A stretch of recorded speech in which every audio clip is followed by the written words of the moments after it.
Amém. Esses meninos aí faziam toda a diferença nessa geração. Aguarda. Glória a Deus. Boa noite, igreja. Essa tem sido a minha oração, viu, pastor Elton? Para que Deus possa levantar pessoas apaixonadas por Jesus. Principalmente essa juventude, irmãos. Apaixonada pelo Senhor. Eu quero compartilhar então a palavra. O Gão falou Eclesiastes então, aí. Eclesiastes capítulo 7. Vamos continuar nele. Quero ler aqui. Pelo menos assim, é só uma parte do versículo. Primeira parte. Obrigado, Murilo. Capítulo 7, no verso 8. Só a parte A desse versículo que eu quero ler com vocês. Os irmãos puderem até me ajudar na projeção aí, ó. Bom demais, isso. Glória a Deus. Durante a palavra eu vou precisar de alguns versículos. Mas diz assim: melhor é o fim das coisas do que o seu princípio. Feche seus olhos, vamos orar. Senhor, obrigado por esse momento, por essa rede de jovens, por cada vida que está aqui nesse lugar. Nós queremos te louvar, te agradecer, porque grandes coisas o Senhor já fez no nosso meio. Que louvor maravilhoso, que momento de adoração, onde nós podemos entrar na Tua presença, meu Pai, exaltar o Teu nome, engrandecer o Senhor, porque só o Senhor de fato é digno de toda honra e toda glória nesse lugar, e tudo que nós fazemos aqui é para Ti mesmo, meu Pai. Obrigado por esse momento, por esse mover, e sabemos, meu Deus, que aqui o Senhor está só começando. Sabemos que há mais do Senhor, mais, e que a Tua palavra, ela vem encontrar uma terra fértil, que o nosso coração esteja preparado, esteja aberto. Nós repreendemos em nome de Jesus, todo espírito de dispersão, todo espírito de zombaria, de crítica, e declaramos que o Senhor é soberano nesse lugar, e que nada venha atrapalhar, venha, ó Deus, interromper o Teu mover, o Teu agir no nosso meio, em nome de Jesus, amém. Amém, igreja? Glória a Deus. Então, nesse versículo, quem fala ele é Salomão, irmãos. Salomão declara isso. Ele diz assim que o fim é mais importante do que o começo. Olha que interessante isso. Melhor é o fim das coisas do que o princípio dela. São palavras muito sábias de um rei. Pena que ele mesmo se atentou para ela. Quem conhece a vida de Salomão sabe, né, pastor Elton? Pena que ele mesmo se atentou para ela. Ele fala assim que o final é mais importante que o começo. Mas se você pega o começo da vida dele, foi extraordinário. Mas o final da vida dele foi uma tragédia. Foi algo assim, sabe, de entristecer os corações. Salomão, ele é um exemplo negativo de gente que começou bem, mas terminou mal. Sabe, ele estava tão conectado com o propósito de Deus, no início da sua vida, irmãos. Se você pega ali, no livro de Reis, comecinho, quando ele vai começar o seu reinado, sabe, ele pede algo para Deus, Deus aparece para ele, e Deus fala assim, olha, o que você quer que eu te faça? Olha só o que Deus falou, o que você quer? Irmão, se Deus te pedisse, o que você quer? O que você pediria para Deus? Salomão estava num momento desafiador da vida dele, iniciando um reinado, e a Bíblia diz que ele pediu sabedoria, ele falou assim, Deus, o que eu quero é sabedoria, eu preciso de sabedoria, para guiar o povo, para orientar o povo, porque eu estou à frente de uma nação.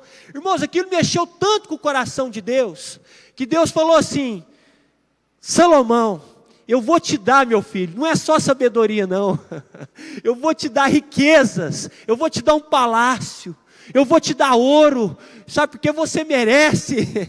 Irmãos, Salomão, ele pediu algo que estava no coração de Deus, então ele começa muito bem, ele se tornou o homem mais sábio do mundo. Projeta para mim aí, irmãos, 1 Reis capítulo 4, verso 31, vocês não vão acreditar, o que esse homem se tornou, nesse aspecto de sabedoria. Se os meninos puderem me ajudar na projeção, seria ótimo, porque aí nós vamos ser bem dinâmicos aqui. 1 Reis capítulo 4, no verso 31, vai mostrar aí sobre essa questão que eu estou falando. Olha, era mais sábio do que todos os homens, mais sábio do que Etã, Esraíta, e do que Remã, Calcol e Darda, filhos de Maol, e correu a sua fama por todas as nações ao redor. Vai passando. Compôs, olha, irmãos, Salomão compôs 3.000 provérbios, e foram os seus cânticos 1.005. Verso 33. Discorreu sobre todas as plantas, desde o cedro que está no Líbano, até o isopo que brota do muro. Também falou dos animais, das aves, dos répteis, dos peixes. Olha o verso 34. De todos os povos, olha, de todos os povos, vinha gente a ouvir a sabedoria de Salomão, e também enviados de todos os reis da terra que tinham ouvido da sua sabedoria. Irmãos, pensa se esse cara não foi usado por Deus. Pensa, a sabedoria que ele tinha, vinha gente de todos os lados, só para ouvir o que Salomão tinha para ensinar. Sabe, então, aqui mostra que de fato, esse homem começou com o pé direito. Ele começou bem, mas no fim da sua vida ele enrolou com os deuses das suas concubinas. Irmãos, é difícil acreditar, mas Salomão ele se envolveu com a idolatria. Sabe, com a idolatria, o seu gosto por mulheres destruíram o seu temor. Salomão ele fez aliança com outros deuses, com outros povos. Então, ele caiu não só na idolatria, mas na prostituição. Irmãos, Deus abençoava tanto esse homem, mas de repente começou um declínio espiritual, algo terrível começou a acontecer na vida dele. A Bíblia diz que além da filha de Faraó, amou Salomão muitas mulheres estrangeiras. Pasmem, mas a Bíblia fala que ele tinha 700 mulheres princesas e 300 concubinas. Irmãos, sabe o que é isso? 1.000 mulheres. 1.000 mulheres. E as suas mulheres, a Bíblia fala que elas perverteram o seu coração. Elas perverteram, elas mudaram a história dele. Sabe, podemos dizer então, que Salomão começou bem demais a sua carreira. Começou muito bem em Deus, mas ele terminou mal. Assim nós temos muitos exemplos na palavra de Deus. Se você conhece a história do rei Uzias, você vai ver que o rei Uzias, irmãos, ele começou muito bem. O reinado do rei Uzias foi inspirador. Você sabe com quantos anos o rei Uzias começou a reinar? Com 16 anos. Quem tem 16 anos aqui? Deixa eu ver, irmãos. Olha o Eltinho. 16 anos, meu Deus. 16 anos, tia Karine. Que bênção, glória a Deus. Ei, os 16 anos, hein, Geraldão? Você está doido. Faz tempo. Irmãos, mas com 16 anos, escuta, ele tinha aprovação do povo. O povo estava com ele. Ele tinha um reinado. A Bíblia fala assim, porque se você for no livro de Reis, todos os reis, ou ela vai dizer que ele fez o que era mal perante o Senhor, ou ela vai dizer, em alguns casos, são poucos, mas ele fez o que era reto perante o Senhor. Irmãos, Uzias foi um desses homens. A palavra de Deus diz que ele fez o que era reto perante o Senhor. Inclusive ele tinha um ótimo mentor espiritual, que era Zacarias. Ele foi muito bem instruído. Então ele buscou o Senhor, e por isso Deus fez ele prosperar, mesmo muito novo. Mesmo muito novo. A idade não foi empecilho para ele crescer, não, irmãos. A idade não foi empecilho para ele liderar, não. Porque às vezes a gente se acha, né? Estamos aqui no meio de jovens, mas jovens, sabe? Às vezes na sua idade você pode liderar uma equipe, sabe? Você pode liderar uma célula. Eu me lembro, quando eu comecei a liderar uma célula, eu tinha 15 para 16 anos, irmãos. Né, Eltinho? O que é isso? 15 para 16 anos eu comecei a liderar uma célula. Mas É Deus que capacita, é Deus que levanta. E aí a gente vê que ele foi vitorioso em muitas guerras. Irmãos, o rei Uzias, ele edificou cidades. Vocês têm noção do que é isso? O rei Uzias, ele edificou cidades. Mas escuta, terminou mal. Terminou os seus dias leproso. Sabe, ele terminou morando sozinho, separado da família, excluído da casa do Senhor, sabe, distante. Sabe por quê? Exaltou o seu coração. Se Salomão, ele caiu na idolatria, na prostituição, aqui você tem um outro exemplo, porque ele exaltou o seu coração. Isso aqui, irmãos, é algo que decepciona o coração de Deus, quando a pessoa se exalta. Quando uma pessoa acha que é mais do que as outras. Quando uma pessoa ela acha que ela consegue tudo sozinha. Prepotência, arrogância. Jovens, deixa eu falar uma coisa para vocês. O sucesso, ele pode acontecer na vida de vocês. Às vezes é uma mistura da competência com a ação de Deus na vida de vocês. E o sucesso pode vir. Muitos de vocês podem ter sucesso. Mas uma coisa eu quero deixar aqui para vocês. Nunca exalte o seu coração. Mantenha a sua humildade. Seja humilde.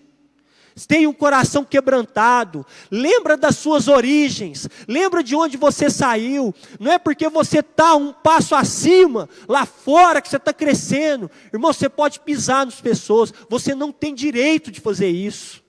Você não tem direito. Então você vê o que aconteceu com esse homem. Deus estava abençoando, sim, começou bem sim, mas terminou mal, porque exaltou seu coração. Olha a igreja em Éfeso. Lá em Apocalipse, você vai ver a igreja em Éfeso. Irmãos, essa igreja, quando vai ser falado dela, fala que ela começou muito bem.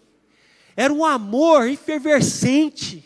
Sabe, era uma entrega. Era uma igreja que não esmorecia. Era uma igreja que trabalhava sem cansar. Pensa. Não tinha cansaço, eles se entregavam, eles perseveraram, eles suportaram provas terríveis pelo nome de Jesus.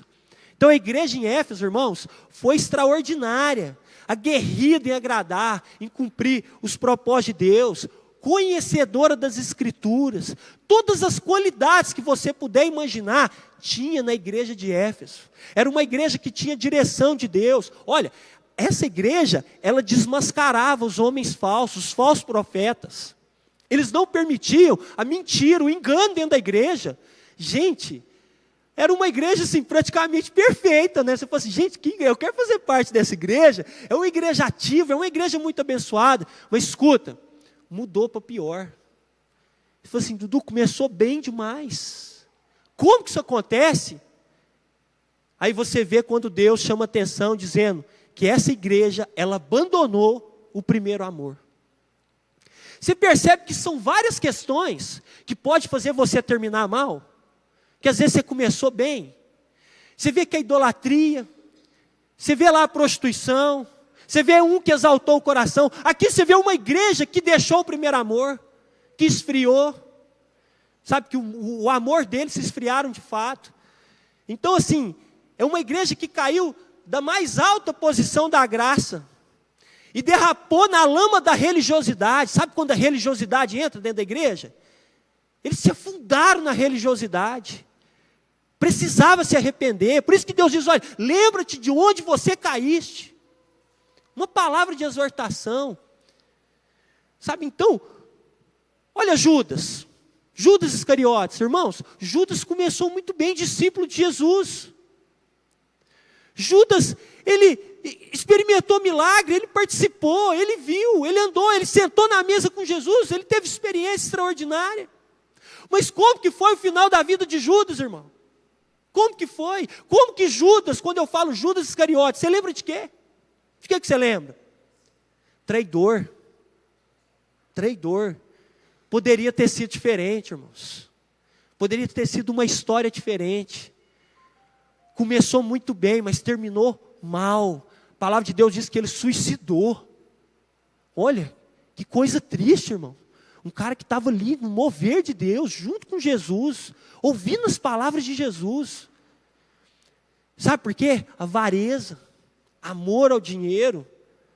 Está vendo que são coisas, às vezes, pequenas, que nós nem damos tanto valor, mas que pode derrubar uma pessoa, que pode destruir o destino de uma pessoa ou de uma família inteira. Em algumas epístolas de Paulo, é citado Demas. Demas, ele é citado como um colaborador do Evangelho, de um cara que colaborava, que ajudava, que auxiliava.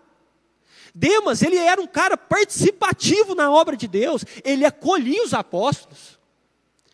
Mas quando você vê Deus mencionando que Demas, tendo amado o presente século, tendo amado as coisas desse mundo, ele saiu da presença de Deus. Ou seja, começou bem, mas terminou muito mal. Muito mal. Totalmente distante, né, da presença de Deus. E é isso, jovem, não ame as coisas desse mundo. Às vezes tem muita coisa que é atrativa mesmo, tem muita coisa que é bacana, parece que o negócio é louco, né? A gente fica empolgado, é novidade, são propostas indecentes, parece que o negócio é bom. Irmãos, não tem proposta melhor na nossa vida do que o reino de Deus. Nada é melhor do que a palavra nos orienta a fazer, nada, por mais atrativo que seja nesse mundo. Então eu sei que tem muitas coisas fascinando vocês. Eu sei que tem muitas lutas que vocês travam. Muitos pecados rodeando. Mas uma coisa eu afirmo aqui. Não vale a pena. Não vale a pena. É muito melhor você se entregar a Deus. É claro, o caminho de Deus é mais difícil mesmo. Por isso que a Bíblia diz que a porta é estreita. É mais difícil, porque tem que ter renúncia. Você tem que abrir mão, você tem que entregar, você tem que dizer não, é difícil mesmo. Mas eu quero dizer, você vai desfrutar de tudo isso nessa terra e na eternidade, irmãos. O que tem preparado para aqueles que creem, nem olhos viram, nem ouvidos ouviram, nem jamais penetrou no coração do homem. O que Deus tem preparado para aqueles que são fiéis até o fim. Até o fim. Então vale a pena. Às vezes você se questiona, mas será que vale? Então não deixe de servir a Deus, não deixe de se entregar ao Senhor. Do mesmo jeito que existem as situações de pessoas que começaram bem, mas terminaram mal, você percebe na Bíblia que tem situações opostas. Tem pessoas que começaram mal, mas terminaram bem. Olha a história de Paulo, que antes era Saulo. Saulo, ele era um perseguidor dos cristãos. Ele era um homem terrível. Irmãos, ele conspirou, ele participou da morte de Estevão, um discípulo de Jesus. Ele perseguia a igreja, até que ele teve um encontro com Jesus. E a vida desse homem foi mudada, foi transformada. Ele começou mal. Tinha tudo para dar tudo errado ali, irmão, na vida dele. Mas Deus transformou aquele homem e ele terminou bem. Então, às vezes você está aqui e você não começou bem.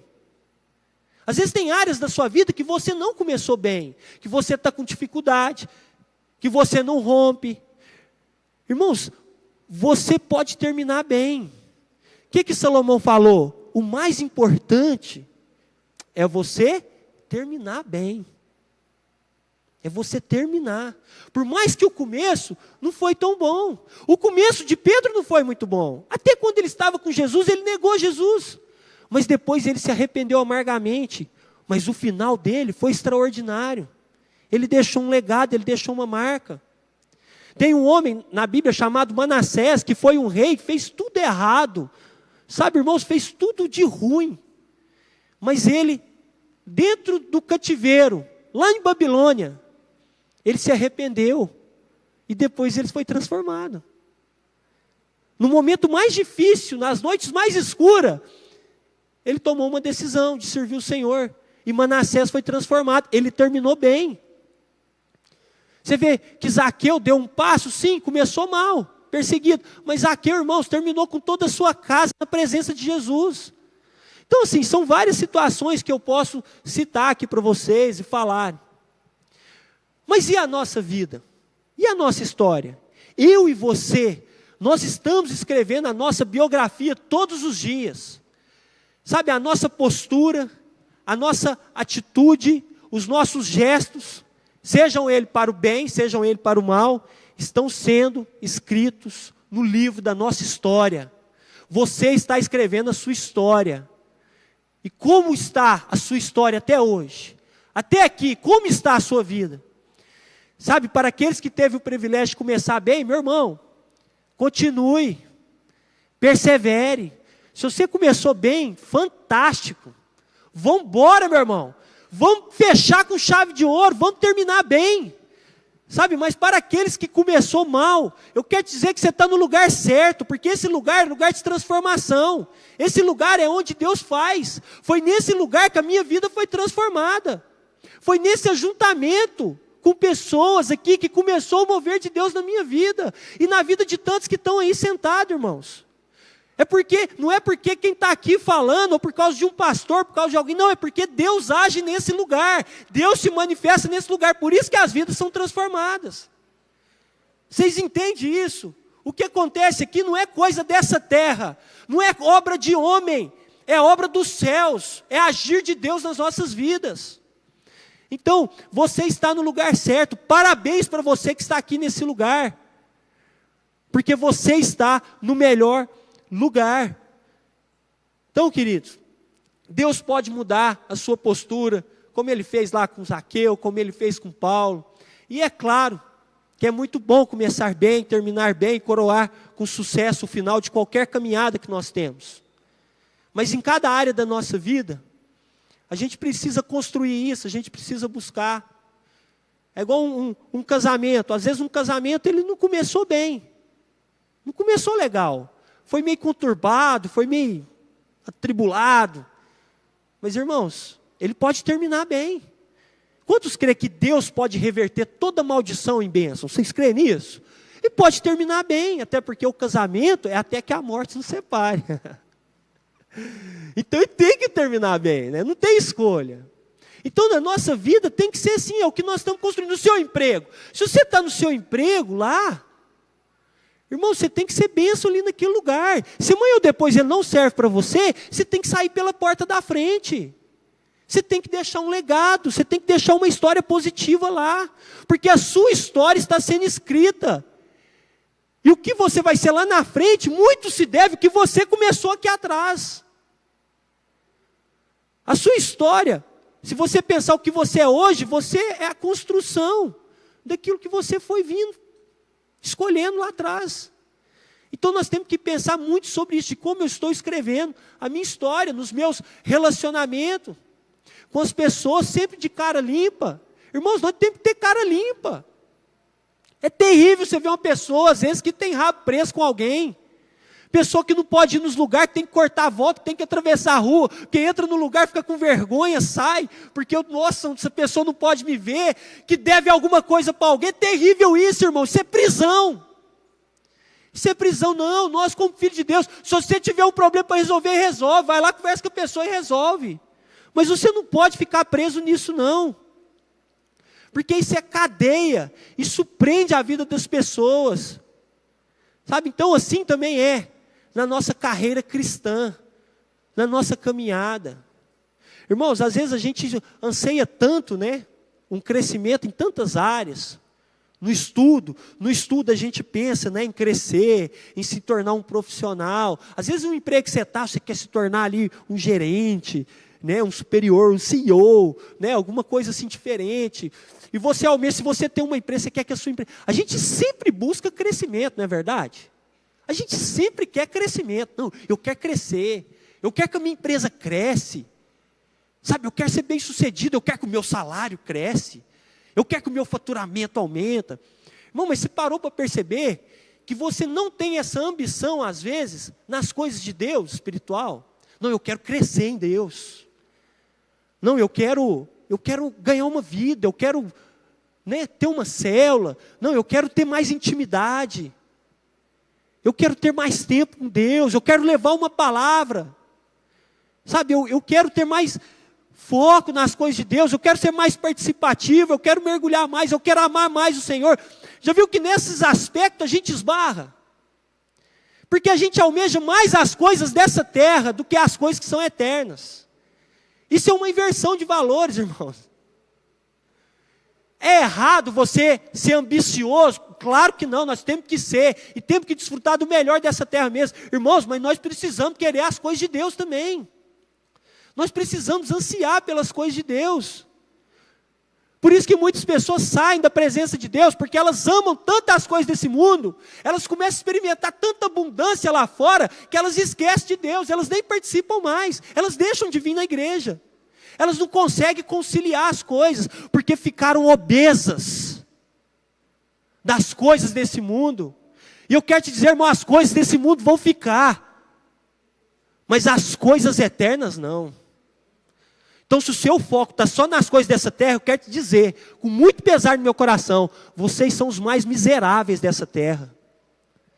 Porque seu coração está nas coisas dessa terra. Mas quando o nosso olhar, o nosso foco também está nas coisas eternas, meu irmão, aí nós somos o povo mais próspero dessa terra, porque as coisas eternas não vão passar, nós vamos desfrutar eternamente, sabe, é lá que está o galardão, é lá que está o nosso prêmio, é lá que está o desfrute. Então, queridos, há uma diferença muito grande na nossa caminhada cristã, que nós precisamos aprender. Existe uma diferença. Cadê o Kevin? O Kevin gosta de correr. Existe uma diferença muito grande numa corrida de 100 metros e numa maratona, não tem? Tem, Breno? Corrida de 100 metros é aquela corrida que você dá um tiro, né? Você dá um tiro, 100 metros para alcançar. Depois fica lá bufando. Custa achar o fôlego. Mas tem a maratona. E para você correr esses dois tipos de corrida, são corridas diferentes, irmãos. Então, eu quero te dizer que nós não estamos numa corrida de 100 metros. A nossa vida aqui nessa terra não é uma corrida de 100 metros. A nossa vida aqui é uma maratona. Sabe, nós estamos numa maratona, e no final dessa maratona, tem uma linha de chegada. E a pergunta que eu te faço é, o que você vai dizer no final dessa maratona? Se nós vamos chegar. Eu vou chegar, irmãos. Quantos vão chegar no final? Eu vou chegar. Será que nós podemos dizer, como o apóstolo Paulo, irmãos, no final da vida dele, eu combati o bom combate. Eu completei a carreira. E eu guardei a fé. Pensou, nós chegar no final da nossa vida e dizer isso, irmãos? Eu combati o bom combate, eu completei a carreira, eu guardei a fé, eu fui fiel até o fim. Sabe, nós poder dizer isso. Então a vida cristã nossa é uma maratona. Então por isso, numa maratona, como é que você corre, irmãos?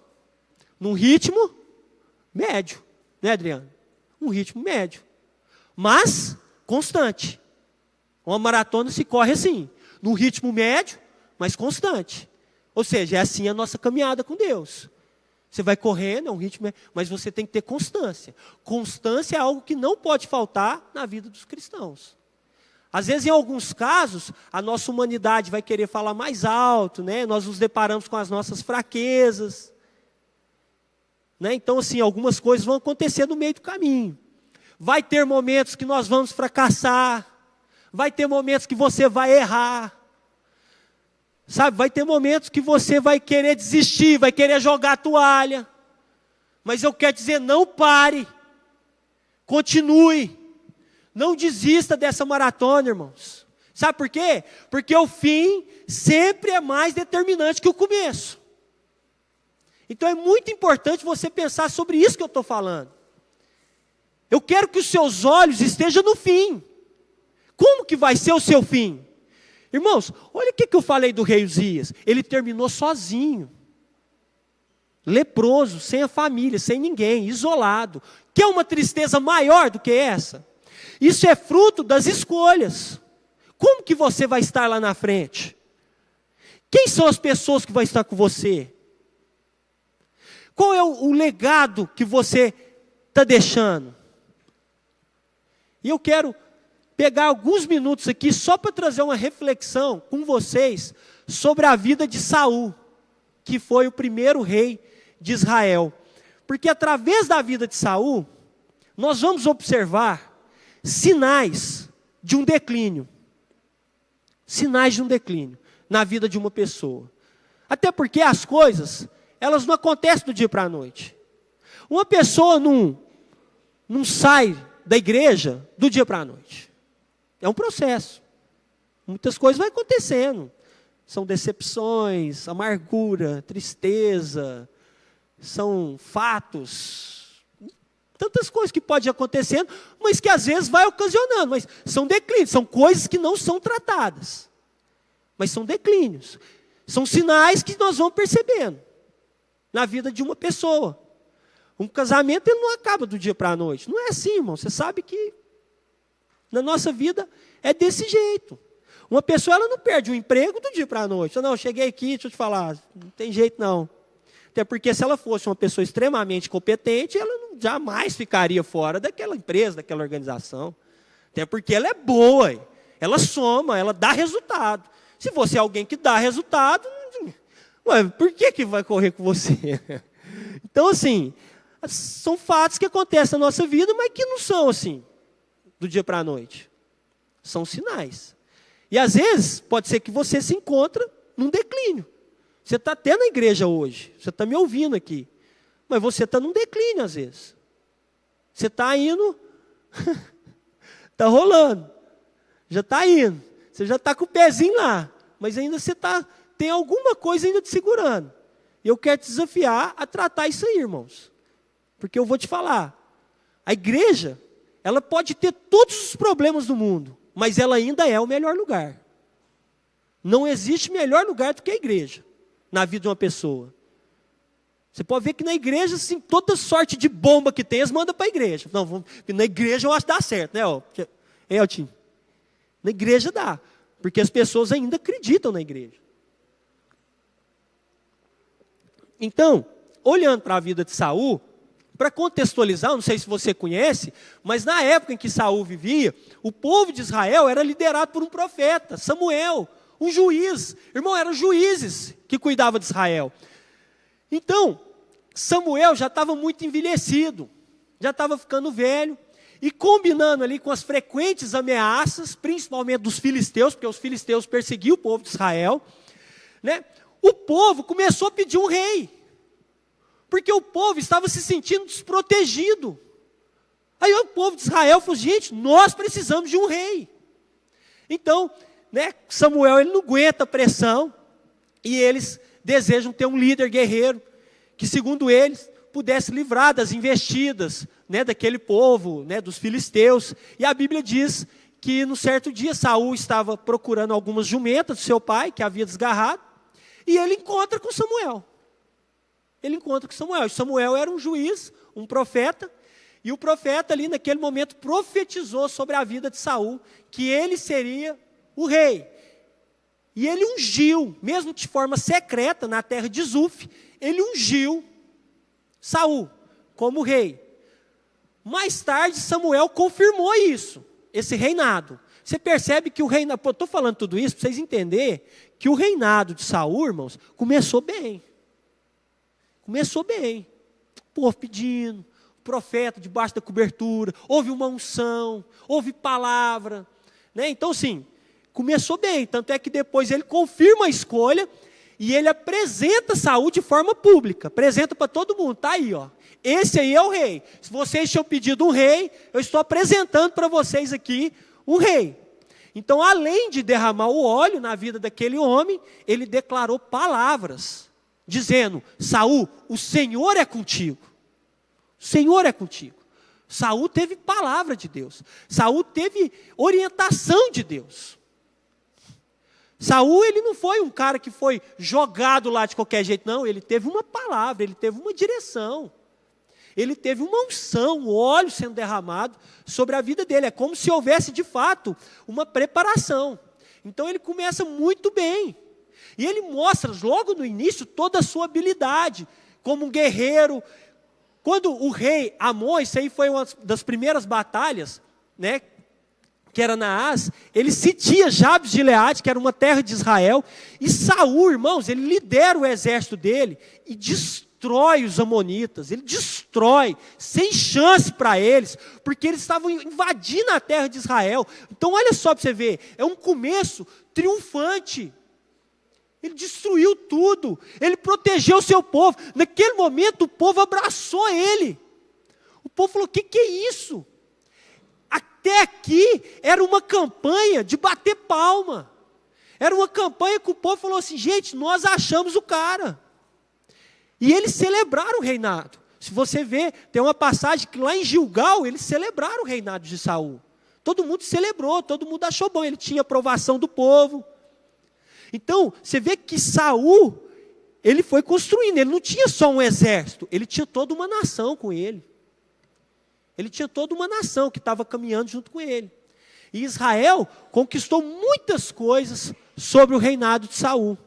Porém, irmãos, os seus erros foram suficientemente graves para manchar o seu governo. Sabe, o homem, ele entrou num declínio, foram falhas atrás de falhas, até de fato, assim, ele perdeu a unção de Deus. De Deus chegar para ele e falar assim: eu te rejeitei. Pensa, irmãos, Deus falar isso para você, deixa eu falar. Assim como você rejeitou a minha palavra, eu estou te dizendo agora, eu também estou te rejeitando. Essa foi a palavra de Deus para ele. Você acha que foi fácil para esse homem ouvir isso? Mas por que chegou nesse ponto, Dudu? Por que foi algo assim tão grave? Né? O primeiro rei de Israel tinha tudo para ser um homem de sucesso, mas foi um homem de fracasso. Né? E nós percebemos, né, o que foi acontecendo. Quero pedir para os irmãos, projeta para mim, 1 Samuel, por favor, 1 Samuel, eu vou falar qual foi o primeiro erro de Saul. 1 Samuel capítulo 10, verso 8. Aqui você vai ver o primeiro erro de Saul. Samuel tinha dado uma palavra para ele.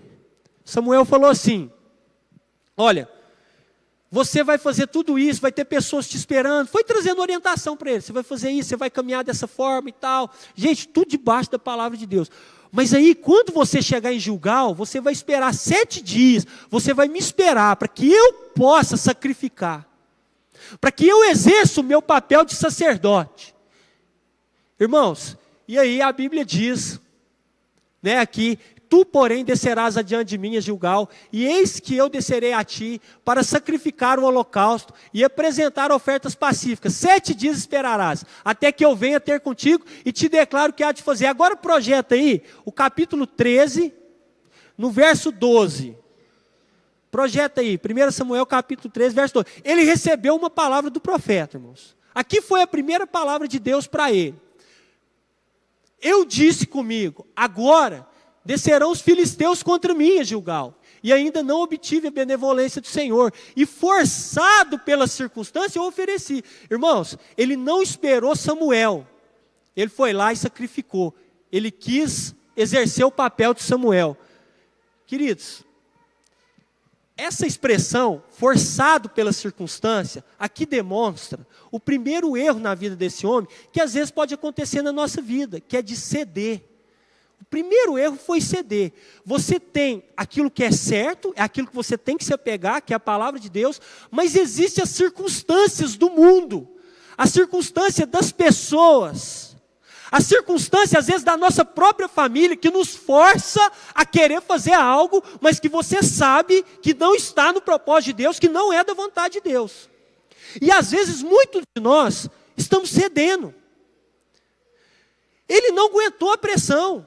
E tem gente que não aguenta a pressão. Por isso que entra nesse declínio espiritual e sai da igreja. Porque, meu irmão, para ser cristão de verdade, tem que aguentar a pressão. Sim ou não?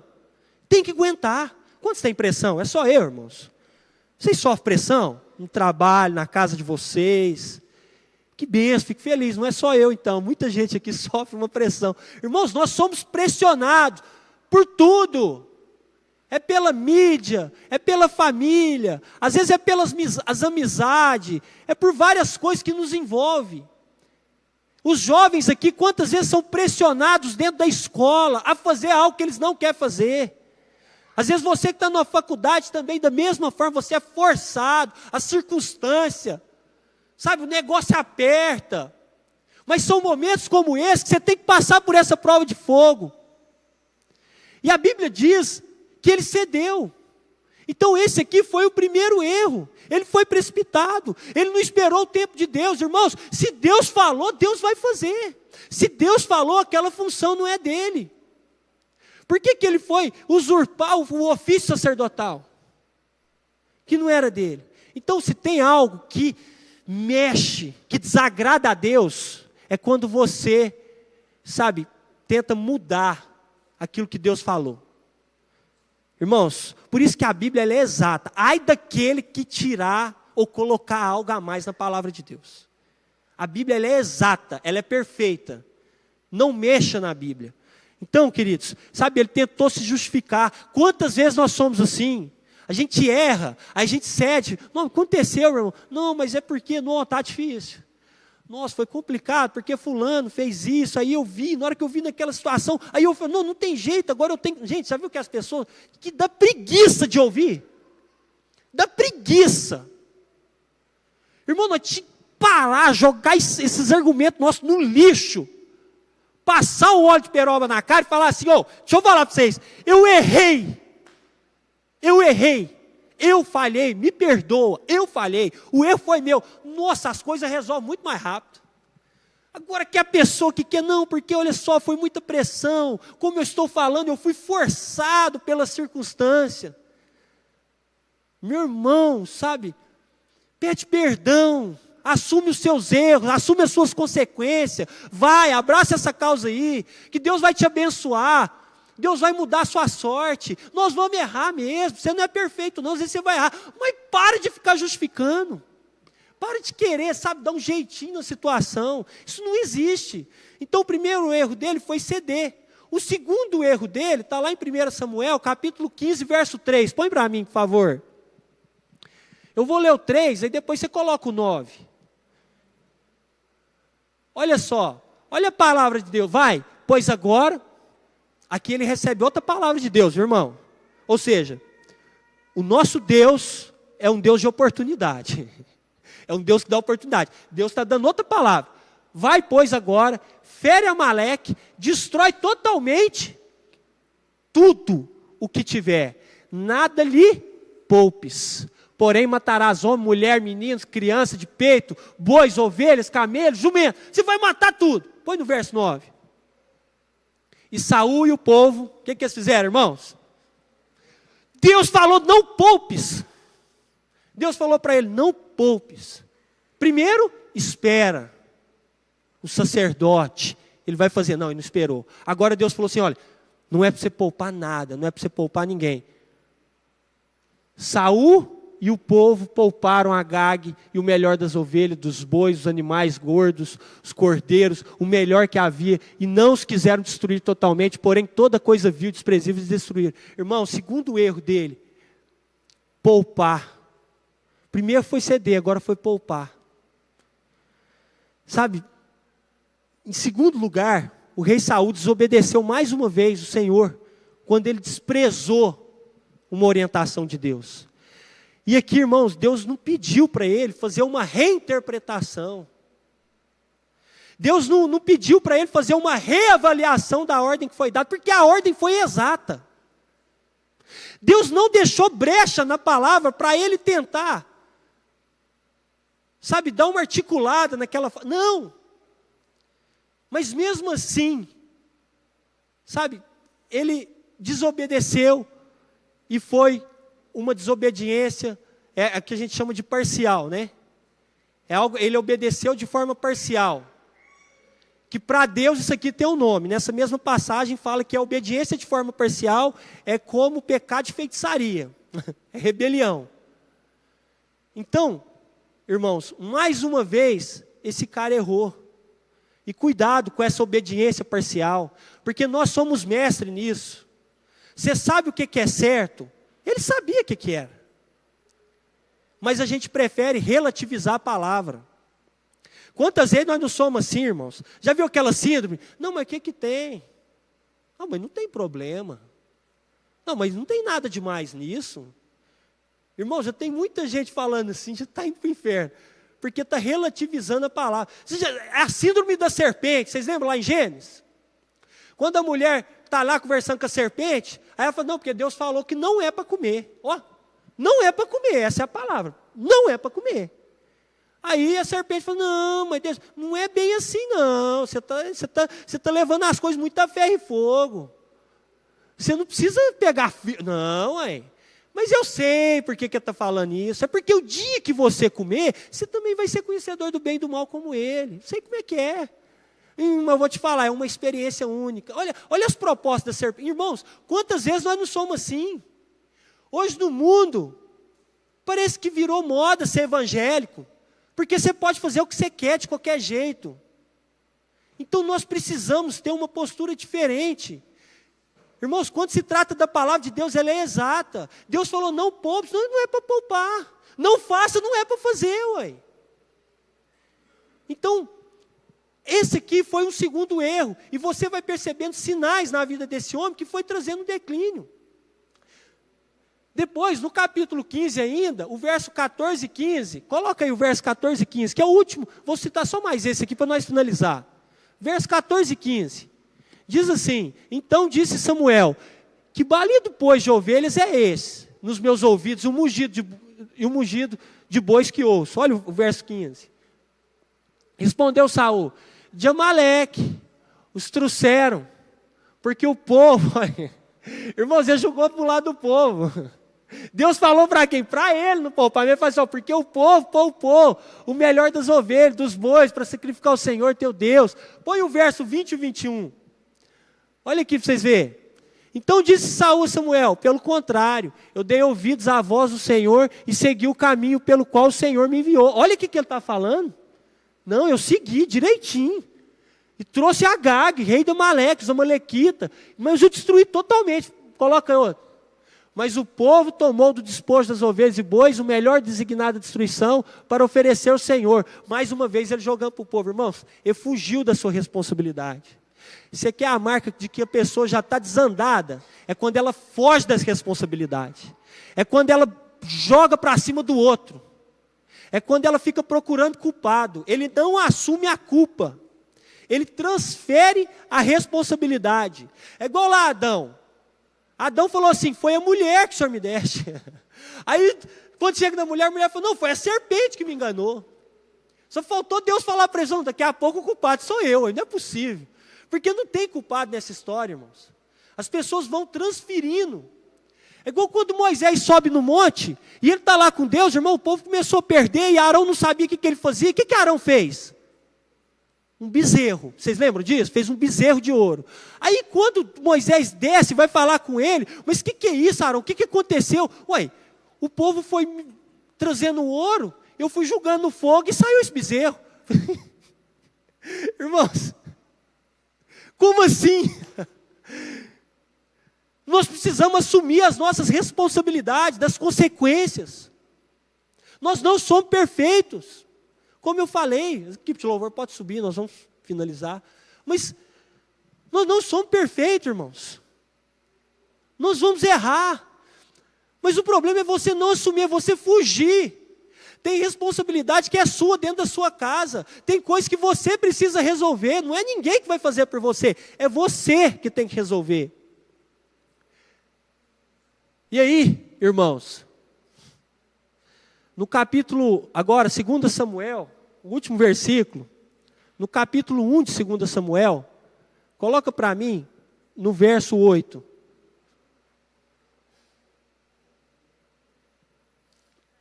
No verso 8.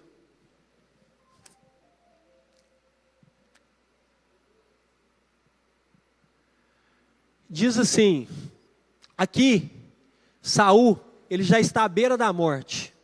Ele está sendo perseguido, ele já está em cima da espada, ele já está em cima da lança, mas ele está vivo. E aí ele vê um cara, o exército está vindo atrás dele. Ele está chegando nos finalmente. Aí ele vê um cara. E ele diz para esse cara: quem és tu? Aí o que esse rapaz respondeu? Eu sou uma amalequita. Põe o verso 9, deixa eu ver o verso 9. Então me disse: arremete sobre mim e mata-me, pois me sinto vencido de cãibra. Mas o tino se acha ainda todo em mim. Sabe o que esse amalequita fez, irmãos? Finalizou ele. Matou ele. Quando você vê aquela palavra que eu disse lá, o que Deus falou para Saul sobre os amalequitas? Que é para você destruir tudo. Eu não quero que sobra nada. Mas a Bíblia diz que ele poupou. Quem que finalizou ele, irmãos? Um amalequita. O que isso ensina para nós? As fraquezas que nós não destruímos, que nós deixamos, que nós fazemos vista grossa, amanhã lá na frente, são elas que vão nos destruir. O inimigo que eu não mato ele agora, lá na frente, é ele que vai me matar. Ou eu mato o vício na raiz, ou lá na frente é ele que vai matar eu, minha família inteira. Ou eu destruo agora a prostituição na minha vida, na minha casa agora, senão lá na frente é ele que vai destruir meu lar. Ou eu tenho uma atitude radical, ou eu obedeço à voz de Deus, irmão, senão o preço vai ser alto lá na frente. E aqui o que acontece é exatamente isso. Sabe, precisamos lidar com as fraquezas do passado, para que elas não prendam o nosso futuro. Então a gente tem que entrar em contato mesmo. Às vezes fraqueza no pecado, fraqueza no relacionamento, às vezes na sua vida financeira, às vezes é no seu temperamento, você tem dificuldade no seu temperamento. Mas isso é algo que você tem que trabalhar, você tem que vencer. Sabe por quê? Porque senão lá na frente é ela que vai te vencer. É ela que vai te finalizar. É ela que vai te matar. Então, se você tiver que tomar uma atitude hoje, que você seja radical. Se você tiver que trocar de amizade, que você troque de amizade. Se você tiver que trocar de telefone, que você troque de telefone. Se você tiver que excluir uma rede social, que você exclua a rede social. Como Jesus falou, se o teu olho direito faz pecar, arranca ele e joga fora. Porque é melhor às vezes entrar no céu faltando pedaço do que ir para o inferno inteiro. Então com as coisas de Deus nós não podemos brincar. Saul ele brincou. Deus foi dando palavra, ele foi desobedecendo, ele foi brincando. Até o próprio inimigo dele ir lá acabar com ele. Começou muito bem, triunfante, mas terminou de forma desastrosa. Então que Deus possa nos levantar, para que aqui nós possamos, não somente começar bem, mas terminar bem, em nome de Jesus. E se você começou mal, você tem a oportunidade de mudar. Você tem a oportunidade de terminar bem, de escrever uma história linda e maravilhosa na sua vida, em nome de Jesus. Amém? Vamos ficar de pé, vamos orar. Glória a Deus. Quer fazer uma oração? Nós vamos encerrar com louvor. Feche seus olhos. Quem sabe de tudo que eu falei, e eu quero te pedir que você feche seus olhos mesmo, para você se concentrar e não dispersar com o que está do seu lado. Mas quem sabe de tudo que eu falei aqui, existe alguma situação que mexeu com você, existe alguma área da sua vida que você precisa tratar, existem situações da sua vida que você precisa enfrentar. Não sei, porque cada um aqui tem a sua história, cada um aqui está escrevendo a sua biografia. Mas esse é o momento de você pedir para Deus. Fala: Deus, eu quero mudar, eu quero fazer diferente. Sabe, eu não quero ceder diante da circunstância. Eu não quero poupar, eu quero obedecer a tua palavra. Eu não quero fugir das minhas responsabilidades. Então, se há sinais que eu estou no declínio espiritual, eu quero resolver isso hoje. Porque eu quero ir para o céu, em nome de Jesus. Eu quero estar com o Senhor. Eu quero que os meus olhos estejam na eternidade, não nas coisas dessa terra. Em nome de Jesus, meu Pai, nós oramos pela tua igreja, oramos pelo teu povo. Que nós possamos, ó Pai, te buscar de todo o nosso coração, de entender que de fato o fim é mais determinante que o começo. Porque às vezes eu não comecei bem, meu Deus, mas nos ajude a reparar todas as coisas, ajustar aquilo que está fora do lugar, a resolver todas as pendências, meu Pai, porque eu quero é que o meu fim seja extraordinário, e que nada venha me tirar da presença do Senhor, e que nada venha roubar a minha paz, e que nada venha roubar a minha alegria de estar na casa do Senhor, e que nada venha roubar a presença do Senhor em mim. Infelizmente Saul, por constantes erros, constantes falhas, o Senhor o rejeitou. Misericórdia, misericórdia. O Senhor rejeitou, ele perdeu a oportunidade. Mas que não seja assim conosco, que não seja assim conosco, ó Pai. Que o Senhor desperta aqui uma igreja apaixonada pelo Senhor, uma igreja que te ama, uma igreja que te adora, uma igreja que te busca de todo o coração, em nome de Jesus, aleluia, em nome de Jesus. Vamos adorar o Senhor. Tu és minha vida, Jesus, és meu amigo. E a tua vontade, doce Espírito, meu alimento.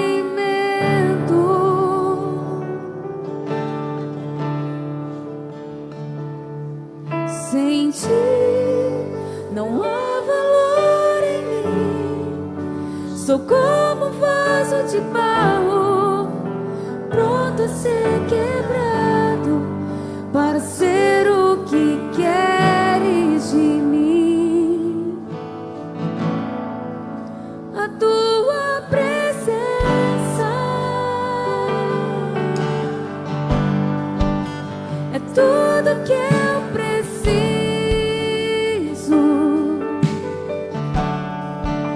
A tua presença é o meu maior valor.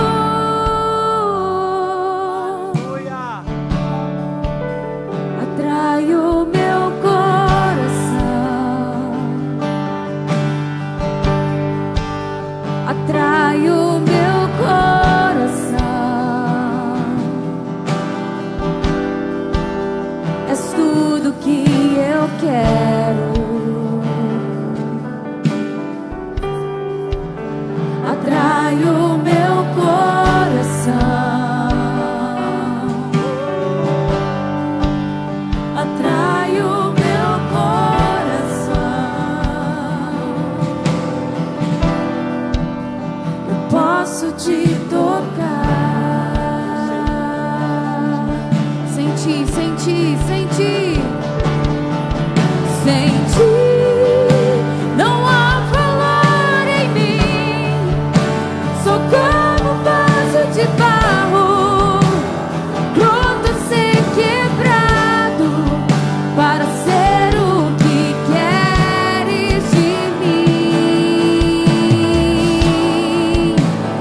Aleluia.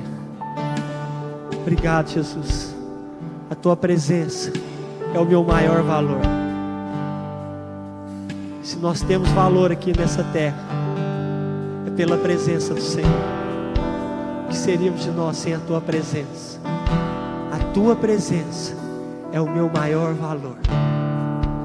É o meu maior valor. Te adoramos. Queridos, que Deus te abençoe. Deus te abençoe e te guarde. Amanhã tem as reuniões de manhã e à tarde. Aleluia.